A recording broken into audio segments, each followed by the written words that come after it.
सफाई करना of course एक टाइम टेकिंग और मुश्किल काम है। और अगर आपके पास प्रॉपर टूल ना हो तो ये काम और मुश्किल हो जाता है। इसके अलावा अगर आपके पास कोई हाउस हेल्प नहीं है तो ऑफ कोर्स आपका दिन का कितना ज़्यादा टाइम जो है वो इन सफाई के कामों में लग जाता है। आज मैं आपके साथ कुछ ऐसे टूल्स शेयर करूँगी जिससे आपका सफाई का काम जो है ना थोड़ा आसान हो जाएगा। मैं ये नहीं कहती बहुत आसान हो जाएगा, ऑफ कोर्स करनी तो आपने खुद है, लेकिन ये कि आप बग़ैर थके काम कर सकते हैं और बग़ैर किसी हाउस हेल्प के काम कर सकते हैं। अस्सलाम वालेकुम everyone, welcome to my channel, welcome to another vlog. I hope आप सब ठीक होंगे। हम लोग भी अल्हम्दुलिल्लाह ठीक हैं। ये मैं आपको कोई कंडीशन दिखा रही हूँ अपनी विंडोज़ की। आपको पता है कि इस तरह की जो विंडोज़ होती हैं इनमें बहुत सी डस्ट, जाले और चीज़ें फंस जाती हैं और इनको निकालना एक बहुत मुश्किल काम है। तो इनकी मैं वैसे तो अक्सर ही साफ़ सफाई करती रहती हूँ और आपके साथ शेयर भी करती रहती हूँ, लेकिन फिर भी आई डोंट नो डस्ट कहाँ से आ जाती है और कैसे यहाँ पर फंस जाती है।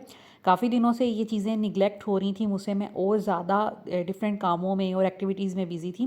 तो फिर आज मैंने सोचा कि क्यों ना इसकी सफाई की जाए और सर्दियाँ आने से पहले घर को थोड़ा प्रिपेयर कर लिया जाए, क्योंकि ऑफ कोर्स सर्दियाँ तो आ गई हैं और सर्दियों में ना एक तो दिन वैसे ही छोटे हो जाते हैं, दूसरा ये कि काम करने को इतना दिल भी नहीं करता। ऑफ़ कोर्स ठंड लग रही होती है और हमारे इस एरिया में तो ठंड होती भी बहुत है। तो मैं क्या करती हूँ, सर्दियाँ आने से पहले ना शुरू में ही काफ़ी हद तक काम कर लेती हूँ, अपनी डीप क्लीनिंग वगैरह कर लेती हूँ, ताकि सर्दियों में ना मुझे मुश्किल ना हो और मैं, क्योंकि मुझसे सर्दी जो है ना वो बर्दाश्त नहीं होती। एनीवेज़, सबसे पहले मैं यहाँ पर इस्तेमाल कर रही हूँ अपना ये वैक्यूम क्लीनर। ये लेकिन हर घर में मौजूद नहीं होता, लेकिन इससे रिलेटेड इस तरह के ना छोटे छोटे ब्लोअर्स वगैरह आते हैं। इस तरह की विंडोज़ अगर हो ना तो इनसे इस ब्लोअर की मदद से सफाई की जा सकती है, जो 2, 3, 4 थाउजेंड से स्टार्ट हो जाते हैं। ज़रूरी नहीं आपके पास बड़ा वैक्यूम हो, आप कोई भी अच्छा सा ब्लोअर यूज़ कर सकते हैं। जितनी भी मिट्टी फंसी होती है ना इस तरह की जगहों पे, उससे साफ़ हो जाती है। अगर आप ये नहीं बाय करना चाहते तो कोई मसला नहीं है। ये बिल्कुल भी कंपलसरी नहीं है सफाई के लिए। बहुत से घरों में विंडोज़ को धोकर क्लीन किया जाता है, बहुत से घरों में किसी कपड़े से साफ़ कर लिया जाता है। मैं इसी तरह करती हूँ। ये वैक्यूम क्लीनर घर का नहीं था, मेरे हस्बैंड के ऑफ़िस का है। ऑफ़ कोर्स उनका अपना ऑफ़िस है, ये उन्होंने खुद ही बाय किया हुआ है और मैं उनके साथ ही गई थी जब हमने बाय किया था। लेकिन ये ऑफ़िस में ही हमेशा से रहता था, क्योंकि कारपेटेड था इनका ऑफ़िस। अभी रिसेंटली इन्होंने शिफ्ट किया है अपना ऑफ़िस, तो वो अब कारपेटेड नहीं है, दैट्स वाई फिर ये घर आ गया। काफ़ी इसकी गंदी हालत हुई हुई थी, क्योंकि जो पर्सन वहाँ पे मेरे हस्बैंड ने रखे हुए हैं ना, वो वैक्यूम को साफ़ नहीं करते थे। लाइक कारपेट तो साफ़ कर देते थे, लेकिन ये जो वैक्यूम है ना इसको उन्होंने बहुत गंदा रखा हुआ था। खैर मैं जब ये घर लेके आए मेरे हस्बैंड, मैंने इसको सारे को खोला, मेरे हस्बैंड ने इसके फ़िल्टर साफ़ किए, मैंने इसकी सारी बॉडी वगैरह धोई और साफ़ की और अच्छे से नीट एंड क्लीन करके इसको बॉक्स में डाल के अब रख दिया है। तो ये कि चले मेरे काम आ जाया करेगा। इससे मैंने सोचा कि आज सारी विंडो साफ़ करूं और मुकद्दस को मैंने लगा दिया था फिर ग्लास साफ़ करने के लिए। विंडोज़ जो हैं वो मैंने लाइक ब्लोअर से कर ली थी साफ़, लेकिन ग्लास जो हैं ऑफ कोर्स वो तो हमें क्लीनर से ही साफ़ करने पड़ेंगे। तो वो काम कर रही थी। यहाँ पर मैं अब अपना कारपेट जो है वो क्लीन कर रही थी और यहाँ पे मैंने हस्बैंड को बुलाया हुआ था। कारपेट सही से ना क्लीन नहीं हो रहा था, इसकी एक पार्ट जो है ना वो कहीं मिस कर दिया है जो हस्बैंड के पियोन है ना उन्होंने। एनीवेज़ ये तो देखा जाएगा कि इसका बाद में क्या करना है। काम कर रहा था लेकिन इतना एफिशिएंट नहीं रहा था ये। तो वो मैं उनको दिखा रही थी कि ये देखें क्या इसके साथ मसला हुआ है। तो मेरे हस्बैंड को काफ़ी नॉलेज है इलेक्ट्रॉनिक्स का, इलेक्ट्रॉनिक्स की चीज़ों का, और काफ़ी हद तक ना ये चीज़ें ठीक भी कर देते हैं, रिपेयर कर देते हैं, फ़िक्स कर देते हैं। तो मुझे एक बहुत सहूलत होती है माशाल्लाह। इनको कोई भी घर की चीज़ ख़राब हो ना मैं इन्हीं को कहती हूँ, और हम लोग बहुत कम इलेक्ट्रिशियन को बुलाते हैं। कोई ज़्यादा मसला हो तो फिर इलेक्ट्रिशियन को बुलाते हैं, अदरवाइज़ थोड़ा बहुत मसला हो तो ये ख़ुद ही मुझे रिपेयर कर देते हैं। तो खैर मैंने अपने रूम की विंडो साफ़ कर ली थी, लिविंग एरिया की विंडो साफ़ कर ली थी, बच्चों के रूम की विंडो साफ़ कर ली थी। बाकी ये कि सारे घर की भी मैं विंडोज़ जो हैं वो एक एक दफ़ा क्लीन कर लूँगी तो अच्छे से साफ़ सुथरी हो जाएंगी। आज जो मैं आपके साथ टूल्स शेयर करने वाली हूँ वो ये वैक्यूम क्लीनर तो बिल्कुल भी नहीं है, लेकिन एक आइडिया है कि आप वैक्यूम क्लीनर भी यूज़ कर सकते हैं। ये एक माइक्रो फाइबर का बड़े मज़े का एक टूल है जो कि क्लीनिंग के लिए यूज़ होता है। ये देखें इस पर इलास्टिक लगा हुआ है, ये रिमूवेबल है। आप चाहें तो इससे क्लीनिंग वगैरह करके इसको वॉश भी कर सकते हैं। तो लाइक आप किसी भी तरह की इससे क्लीनिंग करके और बाद में इसको मशीन में डाल दें, हैंड वॉश कर दें तो बड़े अच्छे से ये वॉश हो जाएगा। और ये देखें ये इस तरह टर्न भी हो जाता है। लाइक ऐसी जगह जहाँ पर आपका हाथ नहीं पहुंचता। और आपको पंखे वगैरह साफ़ करने हैं, कैबिनेट्स के ऊपर कोई स्पेस है, फ्रिज के ऊपर कोई स्पेस है, आप इससे बड़ी आसानी से साफ़ कर लेंगे। ये इस तरह रोटेट हो जाता है। इसके नीचे इसी के कलर का हैंडल भी था, लेकिन वो हम लोगों ने पेंट जब कर रहे थे ना, तो हमने अपने रोलर के साथ अटैच कर लिया था और अब वो उतर नहीं रहा था। तो मैंने एक और आइडिया लगाया, ये जो हमारा जाले वाला ब्रश है ना, ये भी रिमूवेबल है, तो ऊपर वाला इसका पार्ट भी रिमूवेबल है, तो वो मैंने फिर इसके अंदर फिक्स करके इसको बना लिया है लंबा सारा। वैसे इसके साथ ख़ुद भी एक और हैंडल आया था, उसकी भी अच्छी लेंथ है, लेकिन उसकी इतनी ज़्यादा लेंथ नहीं है कि पंखे वगैरह साफ़ हों, आपको फिर भी किसी स्टूल वगैरह के ऊपर चढ़ना पड़ेगा। एनीवेज़, लेकिन ये बड़ा ही कन्वीनियंट है, बहुत अच्छे से सफाई कर रहा था। अभी कभी पंखे इस तरह हो ना, हल्के फुल्के गंदे हों, तो मुश्किल लगता है कि आप लैडर लगाओ, फिर उनको साफ़ करो, फिर बार बार लैडर से उतरो, कपड़ा धो। बड़ा ही टाइम टेकिंग और मुश्किल काम है, और इसमें आपको असिस्टेंट्स चाहिए। जबकि ये इस तरह से अगर आप क्लीनिंग करें तो इसमें कोई असिस्टेंट की ज़रूरत नहीं है आपको, आप खुद ही अकेले खड़े होकर काम कर लोगे। और चूंकि पंखा बहुत ज़्यादा हिल रहा था, तो मैंने एक तरफ से जो पेंट करने वाला रोलर होता है ना, उसकी हेल्प ले ली थी, ताकि ये हिले नहीं। आप वाइपर का भी इस्तेमाल कर सकते हैं। तो ये देखें कितना अच्छे से क्लीन हो गया है, और ये सारा इसके अंदर फंस गया है। अब मैं इसको, जब मैं सारी क्लीनिंग कर लूँगी, सारे पंखे साफ़ कर लूँगी, तो मैं इस क्लॉथ को मशीन में डालूँगी, या आप सोक करके भी रख सकते हैं, और बड़ी आसानी से इसको आप थोड़ा सा ही हैंड वॉश से रब करेंगे तो बहुत आसानी से ये ठीक हो जाएगा। उसके बाद दूसरा टूल, ये तकरीबन हर घर में मेरा ख़्याल तो है कि होता है, लेकिन ये भी बड़ा ही अच्छा एक तरह का टूल है, और इससे भी बहुत अच्छी सफाई होती है। जितनी भी आपकी वॉल्स हैं और जितने भी आपके कॉर्नर्स हैं, जाले वगैरह लगे हों, तो बड़े अच्छे से क्लीन हो जाते हैं। ये भी एडजस्टेबल है, इसकी हाइट आप अपने रूम की छत के हिसाब से एडजस्ट कर सकते हैं, और बड़ा ही आसानी से इससे भी क्लीनिंग हो जाती है। ये आपको किसी भी लोकल शॉप से मिल जाएगा बड़ी आसानी से। और जो पिछला मैंने आपके साथ शेयर किया, वो मैंने दराज से मंगवाया था, और वो 500-600 का आया था आई गेस। लेकिन ये कि वो बहुत प्रैक्टिकल है, ये भी बहुत ज़्यादा प्रैक्टिकल है। मैं तो इससे वॉल्स भी साफ़ कर लेती हूँ, जाले भी साफ़ कर लेती हूँ। इसके अलावा जो कहीं ऊंचे फ्रेम लगे हों, ग्लोब लगे हों, एसी के ऊपर से भी क्लीनिंग हो जाती है। इसके अलावा जो क्लॉक होता है समटाइम, उसकी भी डस्टिंग कर लेती हूँ। और जो दरवाजे होते हैं ना, इनके ऊपर भी छोटे छोटे जाले या डस्ट फंस जाती है, तो इससे मैं वो भी साफ़ कर लेती हूँ। उसके बाद एक ये टूल है, ये भी बड़ा ही ज़बरदस्त टूल है। ये भी हम लोगों ने दराज से ही ऑर्डर किया हुआ है, और ये भी माइक्रोफाइबर का बना हुआ है, और ये भी रिमूवेबल है। इसका जो ऊपर वाला क्लॉथ है, आप डस्टिंग वगैरह करके इसको मशीन में डाल दें, हैंड वॉश से भी धुल जाता है, बड़ा ही कन्वीनियंटली हर चीज़ साफ़ कर देता है। अब ये देखें, ये आपके जितने भी इलेक्ट्रॉनिक अप्लाइंसेस होते हैं, जैसे आपकी एलईडीज़ हो गई, आपका कंप्यूटर हो गया, लैपटॉप हो गया, आपका प्रिंटर घर में अगर पड़ा है, या कोई भी इस तरह की चीज़, डेलिकेट सी चीज़, ये हमने उसके लिए रखा हुआ है। हम इसके के साथ और कोई भी चीज़ की डस्टिंग नहीं करते, हम सिर्फ जो है इसके साथ अपने जितने भी ये हमारे इलेक्ट्रॉनिक हैं, स्पेशली हमारे ये जो एलईडी और कंप्यूटर वगैरह हैं, हम वही साफ़ करते हैं। और ये देखिए पीछे से कितनी आसानी से ये साफ़ हो रहा है। जो पहला वाला टूल भी मैंने आपको दिखाया था, आप वो भी मंगवा सकते हैं। एक आप अप्लाइंसेस के लिए रख लें, एक आप इस तरह के कामों के लिए रख लें, तो इस तरह भी आप कर सकते हैं। जो ये पीछे भी वॉल के देखें कितनी आसानी से जा रहा है, क्योंकि ये स्लिम सा है, इसकी वजह से बहुत आसानी से ये पीछे से जा रहा है, और यहाँ पर हाथ नहीं अमूमन पहुँचता। लेकिन ये जगह हमेशा हम निगलेक्ट कर देते हैं, टीवी के पीछे वाली। घर की बाकी डस्टिंग तो हो जाती है, लेकिन ये चीज़ जो है ना, अच्छे से क्लीन नहीं हो पाती। उसके बाद आपके जितने भी फ्रेम्स हैं, इनके ऊपर अक्सर डस्ट होती है, ये निगलेक्ट हमसे हो रही होती है। तो इस तरह के टूल से ना ये भी बड़ी आसानी से हो जाता है। उसके बाद मैं जैसे मैंने आपको बताया, पहला टूल जो है वो हम जो ऑरेंज वाला था, वो फ्रिज के ऊपर, कैबिनेट्स के ऊपर, टीवी के पीछे, फ्रेम्स वगैरह, उससे साफ़ हो सकते हैं। आप डेडिकेटेड एक इलेक्ट्रॉनिक्स के लिए रख लें। ये देखें मेरे हस्बैंड के जो घर में हमने ऑफिस बनाया हुआ है हस्बैंड का, तो वहाँ यहाँ पर इन्होंने प्रोजेक्टर रखा हुआ है। इसके अलावा इस तरह इन्होंने प्रिंटर रखा हुआ है, फ़ोटोकॉपी मशीन रखी हुई है, इनके लैपटॉप्स हो गए, कंप्यूटर हो गया। मैं इसी से सारा क्लीन करती हूँ।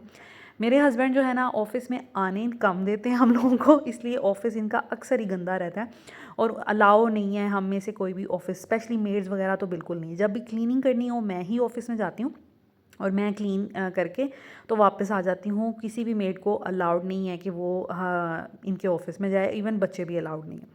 तो इस वजह से ये अक्सर निगलेक्ट रह जाता है। फिर जब मुझे गुस्सा आ जाता है ना तो फिर मैं यहाँ पर जाती हूँ और फिर मैं कहती हूँ कि देखें क्या हाल आपने बनाया हुआ है और अब मैं इसको क्लीन करके ही निकलूँगी।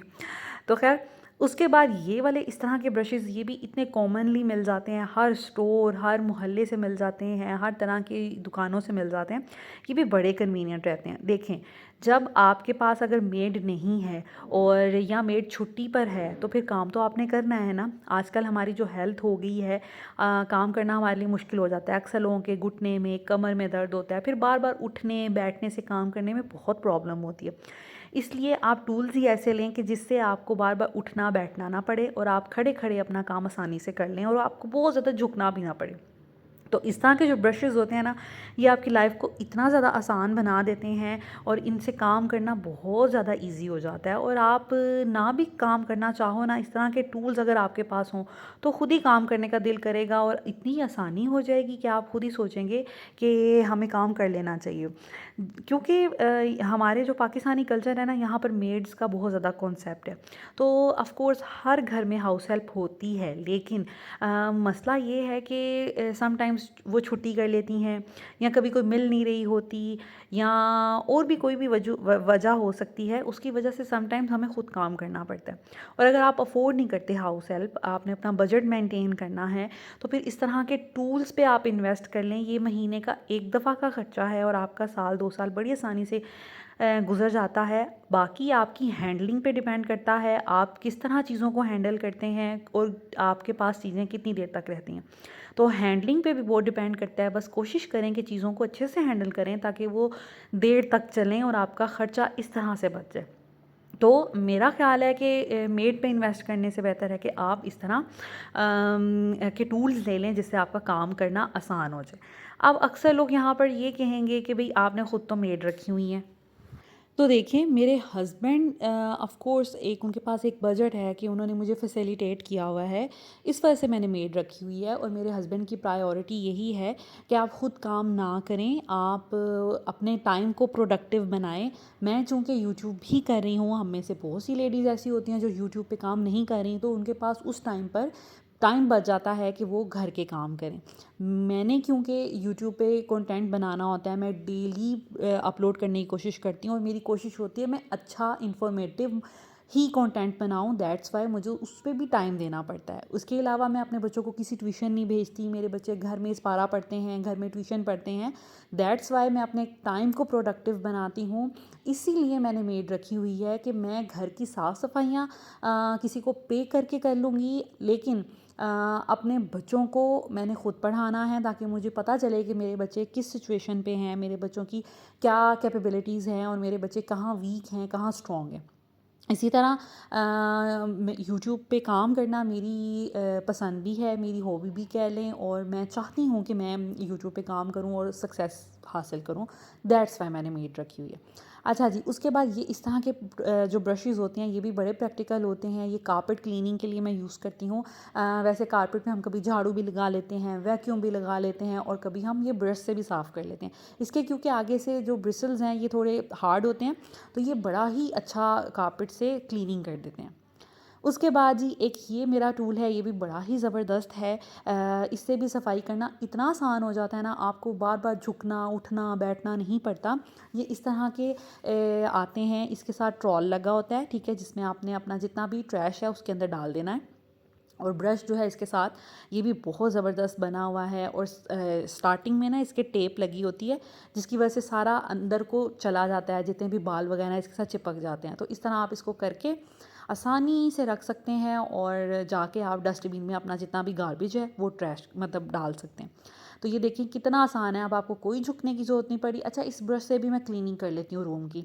समटाइम्स ऐसा होता है रात में, सुबह क्लीनिंग मेड ने कर ली, रात में बच्चों ने कुछ गिरा दिया, तो मैं खुद ही भी ये काम कर लेती हूँ कि थोड़ा सा कोई मैस कर दिया बच्चों ने तो फ़ौरन साथ साथ ही क्लीन कर लिया। उसके बाद ये माइक्रोफाइबर के क्लॉथ आते हैं, मैं कई दफ़ा आपको बता चुकी हूँ कि मैं क्लीनिंग के लिए ये यूज़ करती हूँ। फ़र्स्ट ऑफ़ ऑल ये बहुत अच्छा अब्ज़ॉर्ब कर लेते हैं। इसके अलावा ये बड़े ईज़ी होते हैं, ईज़ी टू हैंडल होते हैं, ईज़ी टू वॉश है। इसके अंदर चीज़ें ना चिपक सी नहीं जाती और बड़ी ही आसानी से ये वॉश हो जाते हैं, जल्दी ड्राई भी हो जाते हैं, तो बड़े कन्वीनियंट रहते हैं। अपने अच्छे अब्जॉर्बेंट होने की वजह से मुझे ये बहुत ज़्यादा पसंद है कि बड़ी आसानी से किचन के कामों में बड़ी आसानी हो जाती है इसकी वजह से। उसके बाद एक तो वो था, वो भी मैंने दराज से मंगवाया था। ये वाला जो है ये मैंने मंगवाया था ये मैं किसी भी सुपर स्टोर में जाती हूँ तो जब मेरे ख़त्म हो तो मैं पूरा पैकेट ले आती हूँ। इसमें भी 2 तरह की क्वालिटीज़ आती हैं। एक पैकेट आता है जिसमें शायद ये 3 या 4 होते हैं इस तरह के, उनका साइज़ ये होता है। एक पैकेट आता है जो मेरे हाथ में था, इसमें 8 होते हैं और इनका साइज़ थोड़ा छोटा होता है। जो ग्रीन वाला है ना, इसका स्टफ़ थोड़ा सा मोटा होता है और जो येलो वाले हैं ना, आपको नज़र आ रहा, इसका स्टफ़ जो है ये थोड़ा सा बारीक होता है, लेकिन काम दोनों बहुत अच्छा करते हैं और बड़े कन्वीनियंट है। मैंने डस्टिंग के लिए अलग रखा हुआ है, शीशे साफ़ करने के लिए अलग रखा हुआ है और किचन का जो काउंटर टॉप वगैरह साफ़ करने के लिए अलग रखा हुआ है। तो मैंने 3 अभी मेरे यूज़ में है, बाकी पैकेट में है। जैसे कोई बहुत गंदा हो जाता है किचन वाला, क्योंकि ग्रीसी होता है तो इस वजह से काम किचन का, तो वो फिर ज़्यादा जल्दी गंदा हो जाता है। डस्टिंग और क्लीनिंग वाला इतना कोई ख़ास गंदा नहीं होता। उसके बाद जी लास्ट जो हमारा प्रोडक्ट है वो ये है, ये भी मैंने दराज से ऑर्डर किया हुआ है। ये इतना कोई ज़बरदस्त है, इसका हैंडल इतना सॉफ्ट है, इस पे फ़ोम लगा हुआ है कि आपके हाथ दुखते नहीं हैं मॉपिंग करते हुए। मॉपिंग के लिए ये बहुत ज़बरदस्त है। इज़ा के टाइम पे क्लीनिंग मैं खुद किया करती थी, प्रेगनेंसी में 8-9 मंथ मैंने टोटली खुद सफाई की है, तो मैं इसी से किया करती थी। इतना कन्वीनियंट है, पाँव से ऐसे मैं इसको सीधा कर लेती थी और फेर लेती थी। ये 360 एंगल पे घूमता है, तो आपने किसी भी ड्रेसिंग टेबल के नीचे इसको घुसाना हो, बेड के नीचे घुसाना हो, सोफ़ों पे घुसाना हो, या कोई भी तंग सी जगह है आपकी, कोई कबर्ड है ऐसी, तो आप आसानी से अंदर इसको करके तो क्लीनिंग कर लेते हैं। तो ये हर तरफ से घूमता है, तो बड़ा ही ज़बरदस्त है, बड़ा ही प्रैक्टिकल है और इससे बड़ी अच्छी क्लीनिंग हो जाती है। मार्बल के लिए इतना सूटेबल नहीं है, क्योंकि मार्बल पता नहीं क्यों जो डस्ट या स्टेन्स जो है ना उसके अंदर रह जाते हैं, लेकिन टाइल्स के लिए ये बड़ा ज़बरदस्त है। 2 इसके खाने बने हुए हैं, जिसमें एक में जाता है सरफ़ या सिंपल पानी, जो भी आपने करना है। पानी एक तरफ से लगाएंगे आप, दूसरी तरफ से फिर आप इसको स्क्वीज़ कर लेंगे, लाइक निचोड़ना भी इसने खुद है, आपकी कोई लाइक ताकत नहीं लगेगी, ये खुद ही निचोड़ा जाएगा। अच्छा, इस बकेट के साथ मुझे मिले थे ये 2 एक्स्ट्रा पैड्स, एक उसके अंदर लगा हुआ था और 2 एक्स्ट्रा मुझे मिले थे। ये कुछ इस तरह के बने हुए हैं। ये आपका एक ख़राब हो जाए तो आप दूसरा यूज़ कर लें। ये आप उतार के वॉशिंग मशीन में डाल के धो भी सकते हैं, अलग से भी धो सकते हैं, सुखा लें फिर आप, और एक ख़राब हो जाए तो दूसरा यूज़ कर लें और फिर तीसरा। और ये दराज पर एक्स्ट्रा से भी मिल जाते हैं। बकेट आपने एक दफ़ा मंगवा ली, 3 पैड्स उसके साथ मिल गए आपको, लेकिन उसके बाद अगर पैड्स ख़त्म हो गए तो फिर क्या करेंगे आप? तो ये दराज पे ईज़िली अवेलेबल है। 5 का सेट भी मिलता है, 3 का सेट भी मिलता है। आप एक्स्ट्रा से ऑर्डर कर लें और आप अपनी बकेट को बड़ी देर तक यूज़ कर सकते हैं। बड़ा ही मैं कहती हूँ प्रोडक्टिव है ये, और बड़ा ही आसान है, बड़ा प्रैक्टिकल है ये टूल, मुझे बहुत पसंद है, क्योंकि प्रेगनेंसी में मेरे लिए सफाई करना बहुत मुश्किल था, जो इसने आसान बनाया।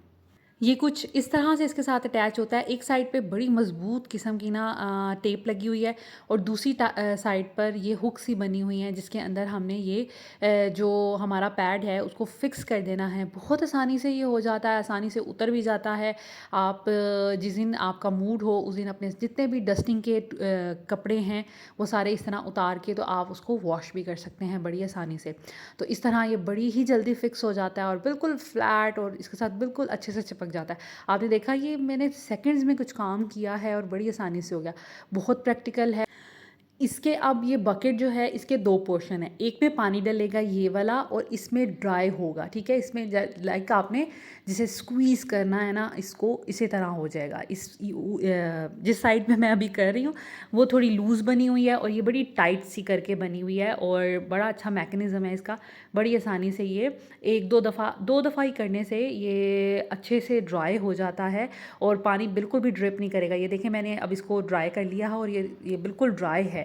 बस इतना सा ही पानी है जिसमें मॉपिंग आपकी अच्छे से हो जाए। कोई पानी ड्रिप नहीं कर रहा, कोई कतरे नीचे नहीं गिर रहे, कोई मैस नहीं हो रहा, बड़ा ही आसान है।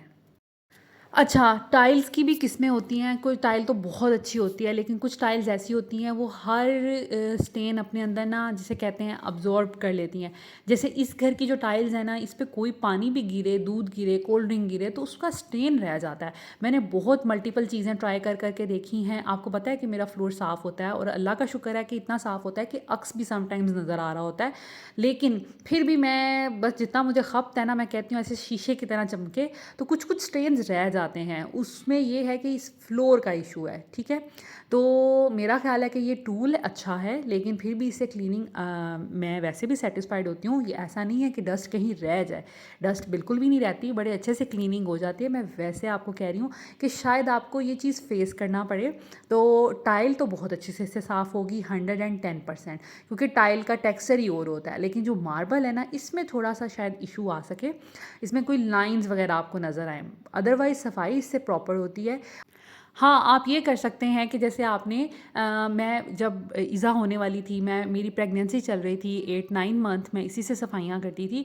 उसमें ये होता था कि हफ़्ते में मैं 5 दिन तकरीबन इसके साथ कर लेती थी या 6 दिन इसके साथ कर लेती थी। और फिर जब कभी जैसे हस्बैंड घर में अवेलेबल होते थे तो ज़ैनब फ़ातिमा को थोड़ा बहुत वो सुपरवाइज़ कर लेते थे। वैसे ख़ैर ज़ैनब फ़ातिमा तो थोड़ी बड़ी भी हो गई थी। तो उसमें ये होता था कि फिर मैं इनको एक कमरे में बिठाकर फिर मैं एक दिन टॉवल से अच्छे से सफाई कर लेती थी, तो मेरी बहुत आसानी हो जाती थी।